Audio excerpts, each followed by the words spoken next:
Welcome to the Group Dentistry Now show, the voice of the DSO industry. Join us as we talk with industry leaders about their challenges, successes, and the future of group dentistry. With over 200 episodes and listeners in over 100 countries, we're proud to be ranked the #1 DSO podcast. For the latest DSO news, analysis, and events, and to subscribe to our DSO weekly e-newsletter, visit groupdentistrynow.com. We hope you enjoyed today's show.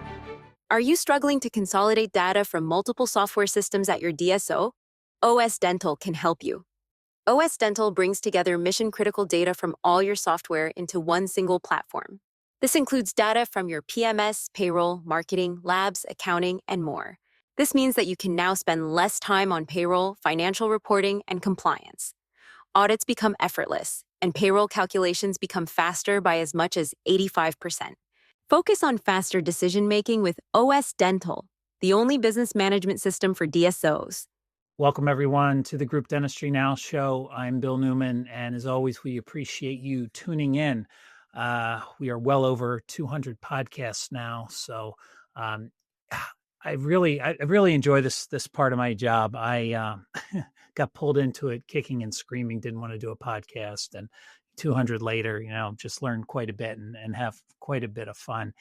And our next guest, Dr. Alex Sharp, he is the CEO of Shared Practices Group. The interesting thing about Shared Practices Group is they started from a podcast. So there's a little bit in common there for sure. And they're probably the only group out there that I know of, Alex, unless you know of another one that happened to start from a podcast. I think you're the only one. Yeah, I think you're right, Bill, and thank you for having me. From one reluctant podcaster to another, it takes one to know one. But no, I mean the origin story is pretty cool. Just because, as you figured out, as you were dragged kicking and screaming into podcasting, it's hard to have that much leverage on your time and on the reach of your opinions being made manifest in your audience. So I love the format. Congratulations on your success, because I, for one, love tuning into your show every week, and I love the content that you and Kim put out. It's huge for me in my development and my role, and I love hearing what other people in the industry are doing. So thank you for the work that you do. Yeah, thank you, Dr. Sharp. That's great. And just a little bit more background on Shared Practices Group, and then I don't want to steal too much thunder from Alex. He can fill in some of the blanks. But if we go back 2 years, Shared Practices Group, and I'll drop this link in the show notes. One, the emerging groups to watch in 2023, which is crazy. It's already been 2 years. I know. So I just have to read this because this is going to give you a little bit of give everybody a little bit of perspective. So this is the first paragraph, and then I'll just drop this in the show notes for everybody else to read the link to the emerging groups to watch 2023, which came out in January of 23. So 2 solid years. Shared Practices Group is a remote DSO which was founded in 2021 by 6 equal dentist partners through merging the existing locations of its founding partners. Now, I just want to, the reason I bring all this up is at that point in time, 2 years ago, you had 18 locations. And so we'll just kind of leave it at that. So now maybe let's kind of fast forward to 2025, where's Shared Practices Group now? Yeah, now we're at 36, and we've done all de novo growth to this point. You mentioned the initial merger that comprised SPG back in the day, and since then, we've shifted the focus from having kind of the commingling of the original GP offices and all of the de novo denture and implant offices to really just focusing on the denture and implant offices, because even though we formed by merging our locations together, we found that by getting narrower in our focus, we were able to get that much closer to achieving mastery in one pursuit rather than trying to be the jack of all trades. And so the de novo growth path has been the one that we've chosen to this point. And it's been really, really educational for us, because we've seen what works scalably. You mentioned the remote nature of our company. We don't have much of a physical headquarters to speak of, and part of that's by design, just because we like the fact of our ability to leverage technology and to leverage geographical flexibility so that we can go exactly where the best opportunities are for our doctors and where we can demonstrably predict the best demographics to be to create the best outcomes. So I think it's interesting because COVID changed the world in so many ways, and I can safely say that SPG would not exist were it not for the forcing function provided by COVID, because we had to figure out creative ways to do things remotely and to make an impact in the way that we were able at that time. And so we're very much a product of COVID. And now, right at 5 years later, because I think that fateful day when the bottom fell out and we all were, I think it was a Friday. I think it was Friday, March 13th, if I remember right, where we got those emails and got those notifications that the world was shutting down. That was the jumping off point for us in the shared practices network to think about what do we want to do? What do we want our careers to look like? So it was a really interesting time to re-underwrite what do we want out of our careers. And for me, the answer definitely was I want to create the opportunity for other dentists that I wish I would have had right out of school. What is the company that I wish I could have worked for that would have treated me well, developed me, invested in me, and put me in a position to maximize my own individual impact as a dentist? And that's been the rallying cry for all of us ever since day one. So let's go back to dental school with you. You're graduating, and now, kind of fast forward to now, you're CEO of a group practice, DSO, whatever, remote DSO, whatever you want to call yourselves. Um, but maybe take us through that career path. You graduated dental school. Did you come out of dental school going, "Hey, I want to start my own practice. I'm going to hang my own shingle"? Was that a goal of yours from pretty much, from graduation? From graduation, I'm ashamed to say now, but in hindsight, my main focus after graduation was just to get good at dentistry, because I realized in dental school that even if you put in a lot of extra effort to get the repetitions, to maintain some degree of consistency in how you're performing your procedures, you didn't get the number of reps that you really needed to be anything resembling excellent at that time. So my focus was to find an opportunity for myself that would get me repetitions. And I found a practice to work with that gave me those repetitions to be able to get really good at dentistry. But then what I realized was that not all dental procedures were created equally. I learned early on that as I transitioned from working at an office to then buying my own office, that you could have a full day of patient care, but then no two appointments could be exactly the same. And you realize that you're making a bigger difference for patients with one type of procedure than you are with others. And the joke that I like to make internally is that back in the day, when I was doing a quadrant of fillings, for example, success meant that the patient didn't realize that I did anything. Kind of a disempowering way to approach dental care when you think best case scenario, the patient doesn't have sensitivity when they floss. There's no pain when they chew on the fillings that we just did. That's a success, is that we fly under the radar. What if we predicated our business model? What if we put people in positions to have the opposite perspective of how can I take someone from 0 to 1? How do I actually create an outcome for people that is net positive, not just, hey, we did some fillings and fingers crossed that those fillings feel good for the patient? So that was part of the genesis story of why implants spoke to me in my development, why I took so much CE on being able to provide that treatment for people, and then what ultimately paved the way for us to predicate SPG on the denture and implant model, because there's so many people in the country that are dentally disenfranchised, that have been deferring care either due to geographic proximity or financial reasons or fear. There's just a lot of people that are now at the precipice of needing more exhaustive, comprehensive care that aren't candidates for your traditional drill, fill, and bill dental model. And so that's where SPG came to be. This leads into a couple of questions here. You talked a little bit about graduating dental school, maybe not having the reps as you call them, right? You just didn't feel like you maybe had enough clinical experience, so you were looking to gain more of that. What are you seeing with young docs that are coming out of dental school? What are they seeking, from career opportunities? from is that something that you're hearing? Are you hearing practice ownership to a degree? What are you seeing, and is it different from maybe what you came out with and some of your classmates? Yeah, so back in the day when I graduated, I felt like there was almost a normalized bell curve distribution of if you could plot people out based upon entrepreneurial vigor on one extreme and then just wanting the safe, predictable W-2 route on the other extreme, there was kind of a smooth curve that followed a bell-shaped architecture, and then now it's almost like a barbell where you have some people that come out just raring to go, very clear on what they want.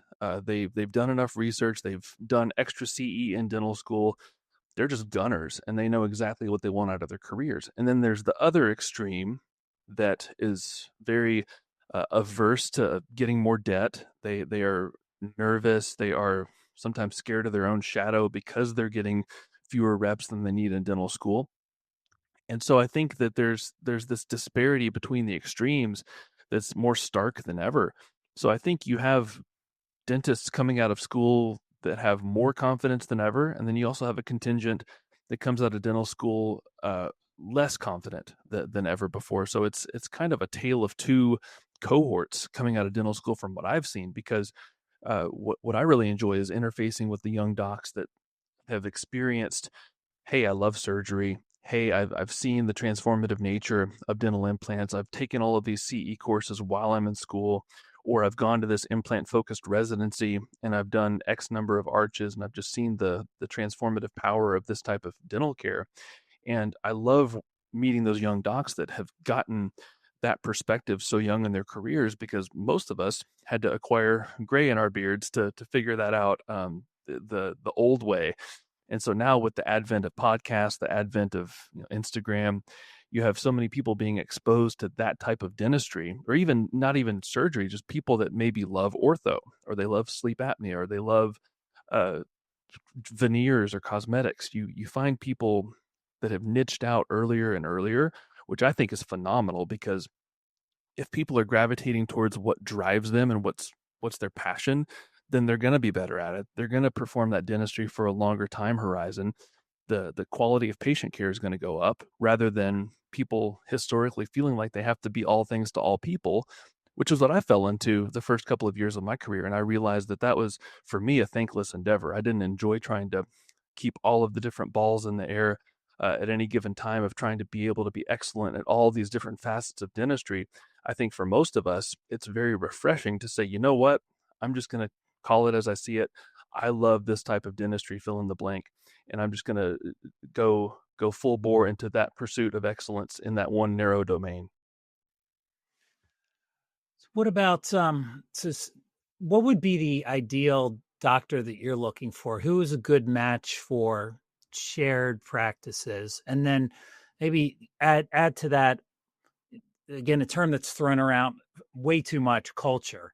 And you've got, I'm sure you have a very unique culture. Starting from a podcast, I'm just going to guess that your culture is probably a little bit different than a lot of other group practices in DSO. So talk a little bit about, what type of doc you're looking for there. And then, what, and I don't know if you can define the culture, but you probably, have something wrapped around, what that may look like and why it's so different and unique. My favorite definition of culture is not just a shared set of beliefs, but a shared set of actions. Because in a remote company, you have to have some degree of belief and uh, some way of measuring that if this type of situation happens in this practice, it'll be handled the same way in Spokane, Washington, as it would be in Sarasota, Florida. You have to have some mutually agreed upon way of solving problems day in and day out. To me, that's culture. Yeah, beliefs and the fancy charts on the wall, those are nice. We have those, and we have our core values that govern how we handle those difficult situations. But at the end of the day, it's how aligned are we on acting commensurately with those values. That's what really matters for culture. And doctor selection, doctor recruitment, doctor onboarding, that figures very, very prominently into a company's culture, whether you are the type of company that all works in one building in one little tight geographic radius or whether you're dispersed throughout the country.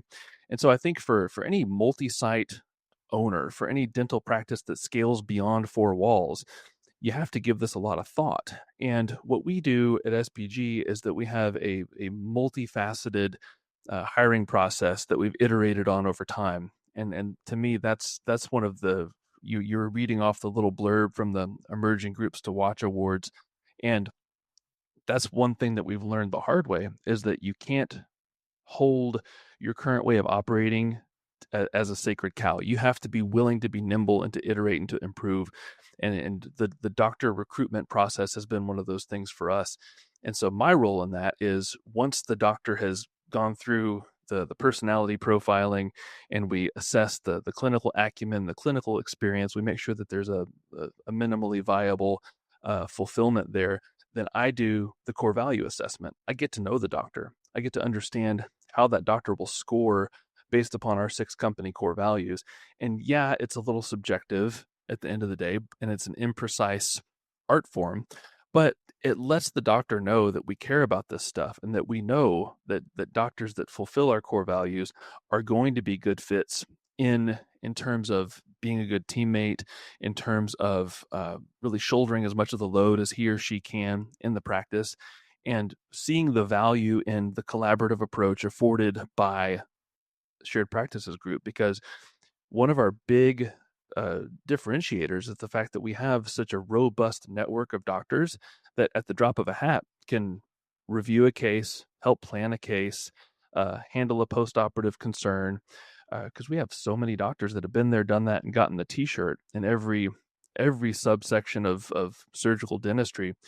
And so viewing that collaboration as a feature rather than a bug is a point on which I screen people, because if you want to be an army of one and you want to be, shut into your own turtle shell, that's fine. It's just not going to work at SPG because we are very, very collaborative, and that's how we learn. That's how we all are able to share what we gather, what we glean from every experience that we have throughout the day, and then add that into our collective repository of information going forward.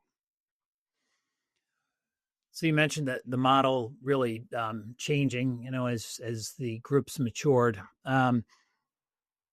So right now, these de novos, is there do you target a specific location? Do the doctors have the opportunity for some equity at the practice level? What does the model look like right now? Yeah, right now the model is in what I would call its third phase, where we've learned a lot in the past, and now we have a pathway to partnership for our doctors. We have our own proprietary approach to earned equity that our doctors are able to opt into over time, which is really, really compelling. And it's a great tool for alignment and for incentives to be, in the right place for both sides. And I would also say that when we're choosing new locations, it's all predicated on the doctor. We know, those of us that have been in the DSO industry for any length of time know that the doctor is the center of the universe. And I view my role as being beholden to all of our doctors rather than the traditional org structure being, the pyramid. We view it as the inverted pyramid, where instead of everyone reporting to me, ultimately I report to the doctors because the doctors are my customer, just like all of our patients are our doctors' customers. So the thing that underpins all of that, and I'm actually building out a revised training on this, is we're big on the book Raving Fans at SPG. And so our 6th core value is that we create raving fans. So my job is to structure things and structure these opportunities for our doctors such that they become raving fans of SPG, so that they can then create raving fans out of all their patients. That's an inviolable order of operations, kind of like a math problem. You can't go out of order. And so we have to choose the right doctor. We have to make sure that the location is going to be great demographically, which we have our own way of quantifying that we've honed over time. And that's really the recipe of success, is to find the enterprising doctors that want to narrow their scope of practice and achieve mastery at dentures and implants. And you asked earlier about doctor selection criteria and the fact that we are podcast first. That may influence the type of doctors that we attract. And yeah, I mean, we have an amazing CRM full of doctors that have expressed interest in wanting to work with us. And from those people that have reached out, particularly through the Full Arch podcast. So if any dentists listening are clinical nerds and want to learn more about full arch implantology, give the Full Arch podcast a listen, because for those of us that are not as clinically focused these days, it can be a little dry. But for anyone who wants to learn more about how best to approach the patient management process or the case planning or the material selection, Full Arch podcast is the place to go. Awesome. We'll make sure we drop a link to that in the show notes too, so people can subscribe and check that out for sure. I'm really curious. The de novo model seems to in this industry, and maybe it's driven by inflationary pressures to a degree, where we were very, as an industry, acquisition heavy for a long time until all of a sudden we weren't, because it was, cost too much money. And I think also a lot of these groups realized maybe they acquired practices because they had free money at the time, and realized that they acquired practices that maybe they shouldn't have. So I think de novo is becoming more and more popular with a lot of groups. What do you have a typical when you go into a market? Do you go and say, okay, we're going to basically create, what we had in Birmingham, Alabama? It's going to look very similar in Tallahassee, Florida, or is it really is it that simple, or does it look a little bit different? It's definitely based upon our playbook, meaning that there's not going to be a whole lot of variation, and it's not going to be all that different based on the market, because upstream of that, we wouldn't go into the market if we had to reinvent the wheel for each market, if that makes sense. So we definitely choose our markets based upon prior knowledge of what we know to be defensible and to work well. And I also think that, to your point about de novos versus acquisitions, and this was a topic of great interest on the Shared Practices podcast way back in the day. But, with acquisitions, I feel like, relatively speaking, and probably at the risk of oversimplifying, it can be more low risk, low reward to do an acquisition versus to do a de novo. It can be higher risk, uh, air quotes, and higher reward, because if you can be efficient and effective and targeted, and you can manage the process well to do these de novos, to where the timelines don't get away from you, and the change orders from the contractor don't get all wonky, then it can be a very predictable, formulaic process to do these de novos. But it's a muscle that you have to build over time. You have to be really, really detail oriented and excellent and know what you're looking for. But I do think that with the de novo piece, it's a great challenge, because you have so much authorship over the result.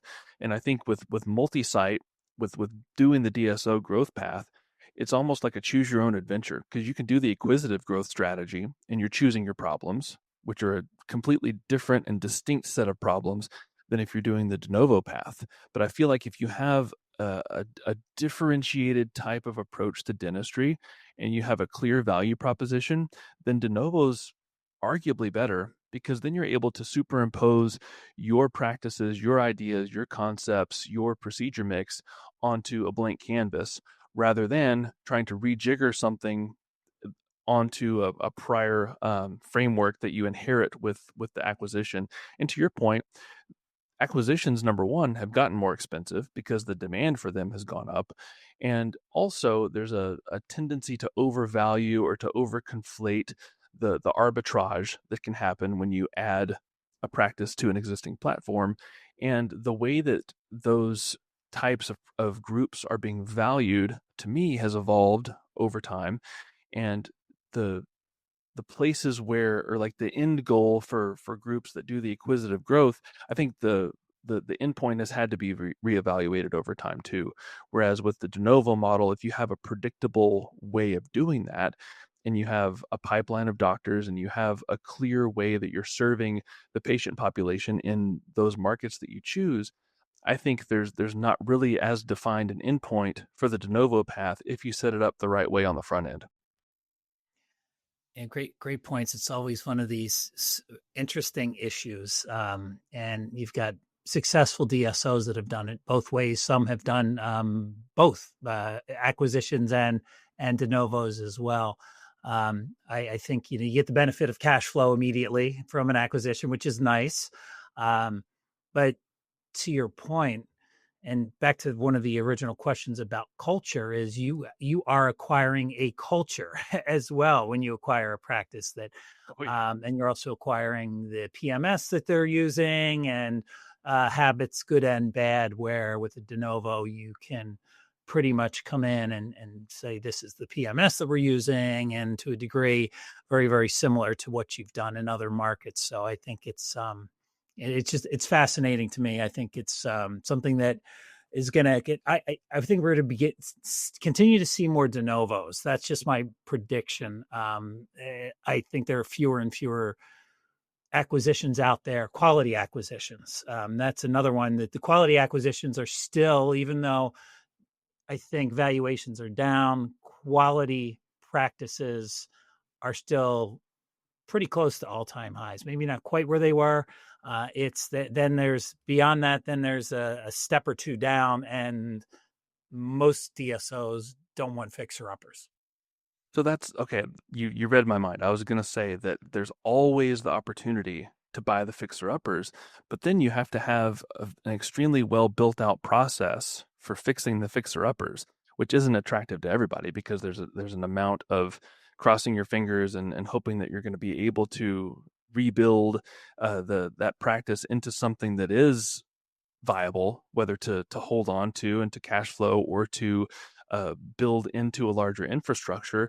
But I do think that that's what's so attractive about dentistry is that there's so much blue sky available, regardless of if you choose the de novo route or if you choose the acquisition route. Because I've been doing a lot of research on some of the parallel types of multi-site healthcare, just multi-site service businesses in general, and a lot of other types of businesses and other types of healthcare verticals are not as flexible in dentistry. There's so many more defined quote unquote best practices that people follow in these other domains. Whereas in dentistry, there's so many different ways to lead to success. There's lots of different paths forward, whether you want to participate with all PPOs or you want to go full Medicaid or you want to go completely out of network. I mean, there's lots of different paths to success, which I think is simultaneously really alluring, but it's also analysis paralysis for some people because you just don't know which direction to choose.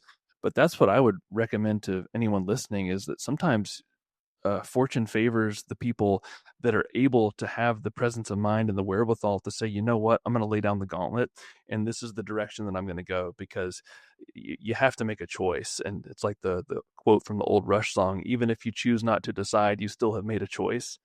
You have to choose something. So you might as well go one direction. Yeah, love it. Quoting Geddy Lee. I love that. I didn't think that would happen on this show. So Yeah, didn't very, have that on your bingo card, did you, Bill? I did not. I did not. Let's switch to technology. Again, another topic. It seems we are, as an industry, overwhelmed with options. Whether they're technologies that help clinicians, whether they're technologies that help the front desk.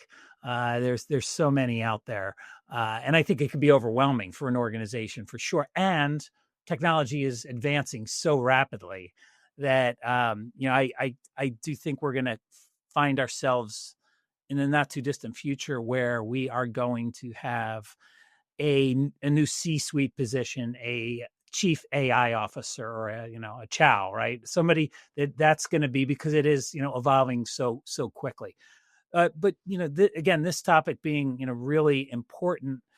How are you leveraging technology? And if you want to focus on the clinical side of it, that would be great, because I think when you touched on coming out of dental school and needing maybe more experience, and I think that's not uncommon, and I think maybe it's even more common now with COVID, and docs that were in dental students that were in school that were not really able to do a lot of hands-on dentistry, wet finger dentistry.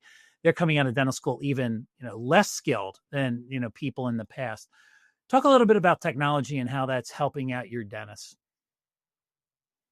Hey, to me, it helps you institutionalize excellence. And what I mean by that is for any of us who have bought practices in the past and inherited patients and inherited aging dentistry, we'll just put it delicately, you know that dentistry that was done without the benefit of x-rays is probably on average not going to be up to the same standard as dentistry that's done with x-rays being immediately available chair side, immediate feedback loop where you can do a root canal, you can measure the length of the apex, and you can know immediately if your gutta percha point is the right length, for example. Versus in the good old days, you didn't have that feedback loop. You had to wait an hour for an x-ray to develop, for example. um, we use technology primarily for clinical quality control, for assisting in treatment planning, for making sure that we are all on the same page alignment wise with how we're presenting cases and how we're delivering care and how we're planning those cases, because there's so much opportunity nowadays to be able to measure twice, cut once, and to plan cases remotely and digitally.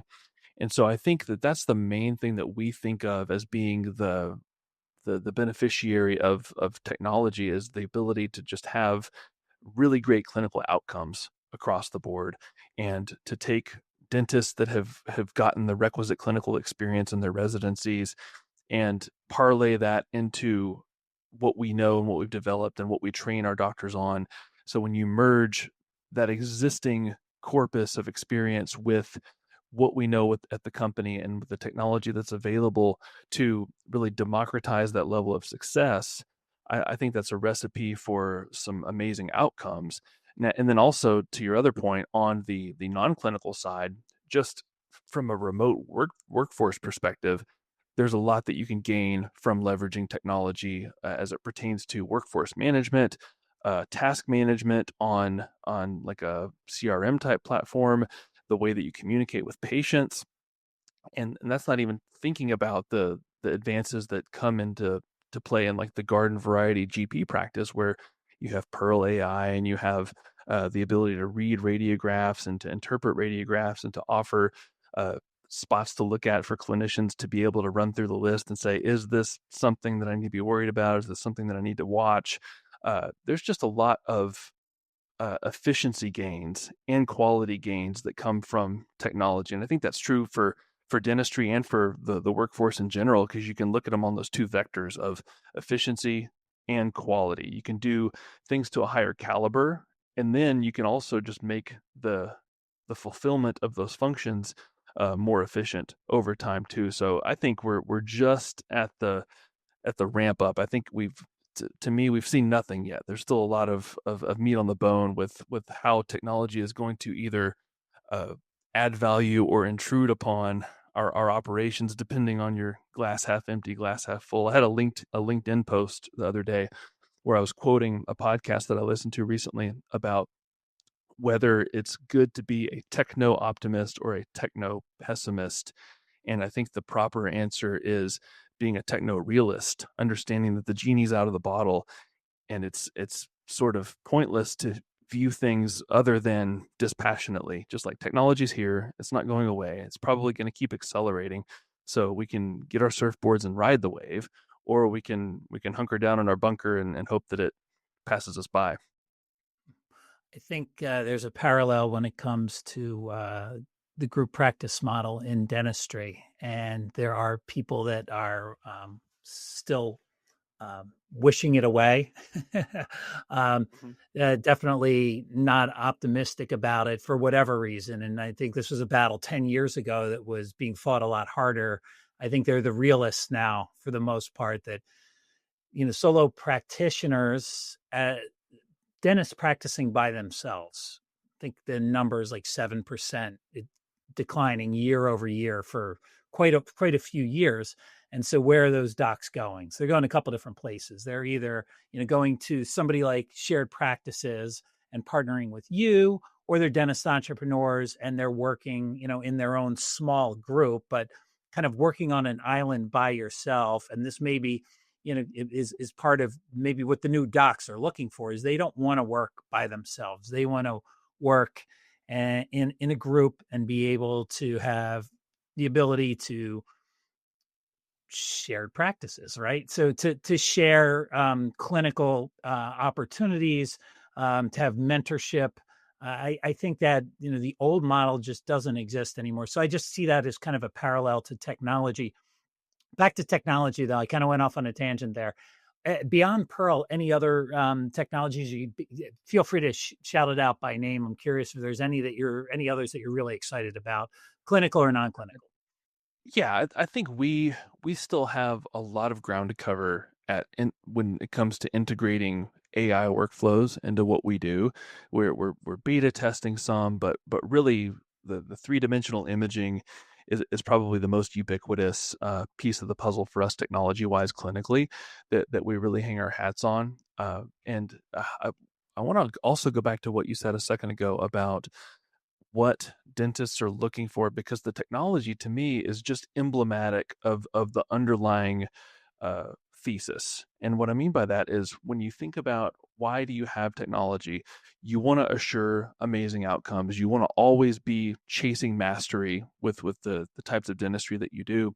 But man, it just really allows connectedness in our workflow, right? Because we have some amazing clinical leaders that we've recruited and that have come to SPG over the last couple of years. Dr. Stephen Vorholt of Implant Pathway fame, and big Instagram presence.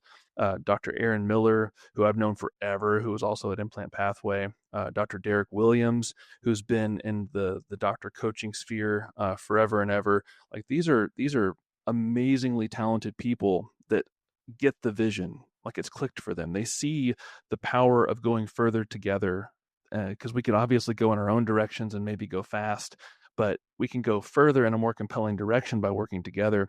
And that is what so many of our SPG docs, they come aboard and they realize, like, oh my gosh, this is the way to do it. This is the way to practice, because anyone who experiences that isolation of being on a dental island, like I've been there, and that's part of the reason why I started contributing to the original SP podcast and interfacing with our network, is because it's pretty darn lonesome being an army of one in four walls, and you're the boss of everything of everyone in the practice. You're responsible for every piece of dentistry that walks out the door. There's so many inefficiencies just laden in that traditional dental model. And to your point about folks crying wolf and being pissed off about the DSO quote unquote intrusion, it's a market inefficiency that is causing there to be a demand for DSOs in the first place. If there weren't benefits to DSOs, they wouldn't exist. The market demands it. Dentists see the value of it. And I think we're in the realm of being like not your grandpa's DSO, because obviously we're all familiar with DSO 1.0, DSO 2.0, and we're definitely squarely in the timeline of DSO 3.0. And what I like to tell people is that we founded our company not necessarily in the information age, where the currency was access to the best practices, access to the best people, but now influence is the currency. The ability to be between people's ears, the ability to help people to learn and steer their own careers the right direction. Because what you're doing with your podcast is you're influencing the DSO landscape. And what we do with our podcasts, whether it's the Full Arch podcast that's clinical, or the SPG pod that I host, that is kind of my stream of consciousness as to what I'm thinking about, what I'm focusing on week after week, we're influencing folks. And that's where I think as we get more instantiated with the technological changes that we're seeing every single week and every single month, influence is what matters. That's the current currency. And I think the more that we can shift and steer and guide folks in the right direction, the better off we'll all be, and the more amazing career outcomes that we'll be able to quarterback. Yeah, great points.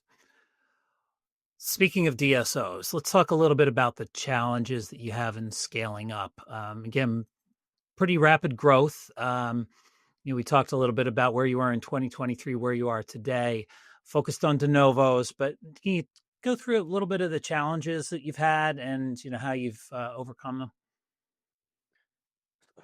What's interesting about dentistry is that we are a service industry. And one of my favorite lines that I go back to, whether I'm speaking at one of our internal retreats or I'm uh, doing a doctor training or a front office team training, is that I think about being a dentist as being all not all that dissimilar from being a waiter at a restaurant, where it's my job to say, here's what I recommend, here's what's good. If you were my mom, here's what I would recommend that you go with. But at the end of the day, it's your mouth, you do what you want.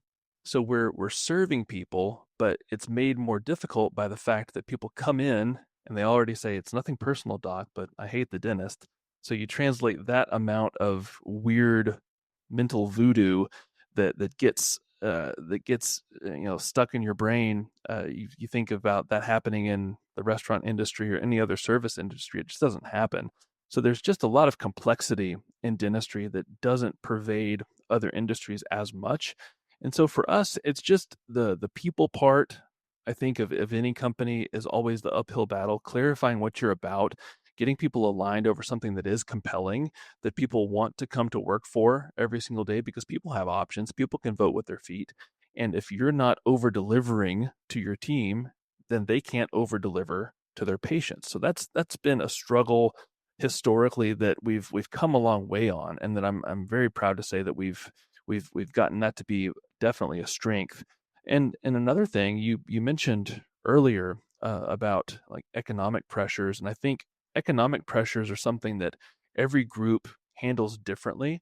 And that's what I'm excited about going forward, is that I feel like ever since we were founded, the the economy has gotten incrementally more challenging to thrive in, which has been interesting because it's forced us to get that much more fit and that much more efficient and that much more excellent quickly, because there just wasn't a forgiving economy for the majority of our lifespan so far. So I think understanding what your value proposition is to your patients and making sure that you're nimble and able to say, okay, maybe going out of network for this type of procedure mix doesn't behoove us. It might sound good in theory, but maybe we're better off taking insurance for this period of our development and then peeling off plans later on. So I think for us, some of the bigger challenges have just been maintaining consistency across all of our locations, because when you scale from 1 to 5, 5 to 10, 10 to 20, there's different things that you see as opportunities at each level, at each plateau, that you didn't necessarily see before. And I think that if I could boil it down to one thing, it would be, you can never over communicate. It's impossible to over communicate, no matter how many different channels you're communicating through, whether you're sending emails or instant messages or Loom videos or podcasts. You have to repeat yourself so much for it to really register and resonate. And so whether you're leading a single practice or you're leading a regional group, or you're looking to make that jump from a DSO that has to this point been in one state, you're wanting to go across state lines, just understand that people are not mind readers. And even when you think someone is pretty crystal clear on what your vision is and what you think they know about your growth path, it never hurts to repeat it about 5 more times. Great points. Uh, okay, so we start to wrap things up here. Uh, Vision for growth for the organization, in the next 5 years or so. I'm kind of curious where you see shared practices group in 5 years, and maybe a little bit of thoughts on just where you think the industry's headed. Yeah, I mean, for us, I see us as having different inflection points over the course of our lifetime as a company. I've got about probably, I don't know, 30 plus years left in this gig, and I've found my forever job. I love what I do. I love leading this team and helping to chart the course.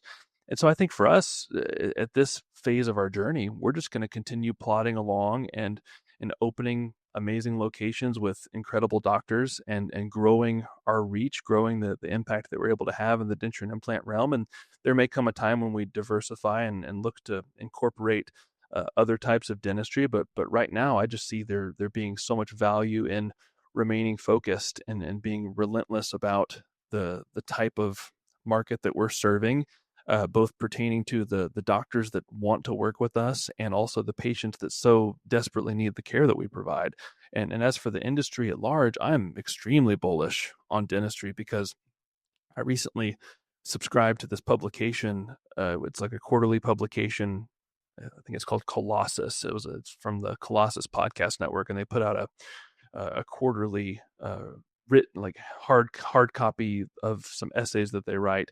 And I'm reading about other industries and other multi-site industries, and there's just so much in dentistry that we don't have to think about as much, that we don't have to be as tuned in to all of these little dials and some of the things that plague other similar industries. There's a lot of protection. There's some moats that we benefit from, whether we realize it or not. And at the end of the day, we are pretty recession resistant because you can always just change your procedure mix. Like if it all goes to hell in a handbasket and the economy tanks and the world changes, there's always going to be toothaches. There's always going to be people that need the services that we provide. And I think that for an industry that has such low expectations of its patients, like patients come in expecting it to be painful, expecting it to be costly, expecting it to take forever, expecting it to be inconvenient, expecting to be talked down to. The bar is so low that all we have to do is just slightly step over the bar, slightly over deliver, and it's like we hung the moon for our patients. So I love dentistry as an industry, and I think that we're getting a little better every year at maximizing that opportunity. Excellent. Well, I really appreciate the conversation today. This has been a lot of fun. I mean, we get to see each other from time to time at shows, but never get a ton of time really to talk. You're getting pulled in one direction, and I'm getting pulled in the other, or maybe it's vendors trying to get your attention in a lot of cases at some of these shows for sure. That never happens, Bill. Come on. Yeah. It's you're kind of you're too tall to be able to hide from people. So. If people want to find out more about Shared Practices Group, what are the best ways? And you've got 2 podcasts, so we'll make sure we drop them in the show notes. Full Arch podcast, and then you have your SPG podcast as well, right? So there's 2 podcasts, and then what's the best way? Hey, I'm a dentist. This sounds great. How do I find out more about joining your organization? Yeah, sharedpracticesgroup.com. We have a link to a questionnaire to fill out if you're interested in being considered to join the company and work with us. Again, we have a pretty buttoned up recruiting process that we put our doctors through, but it's been an amazing journey, building out that following of doctors and serving them every day. And yeah, I recommend. We err on the side of transparency. So the SPG pod is great for people that are internal to the company and people that are external to the company, just to learn how we think about training our teams, collaborating, listening to feedback, pushing out changes org-wide. I learned that from Sam Korkos, who's the CEO of Levels, the wearable blood sugar monitoring company. And so he publishes a lot of his meeting notes and all hands meetings online. And I just think that that's really cool to get that bird's eye perspective into how that company runs. And I think that having a similar level of transparency is a way to have a rising tide that lifts all ships. So yeah, give that pod a listen. Excellent. Well, it's great to see you, Dr. Alex Sharp.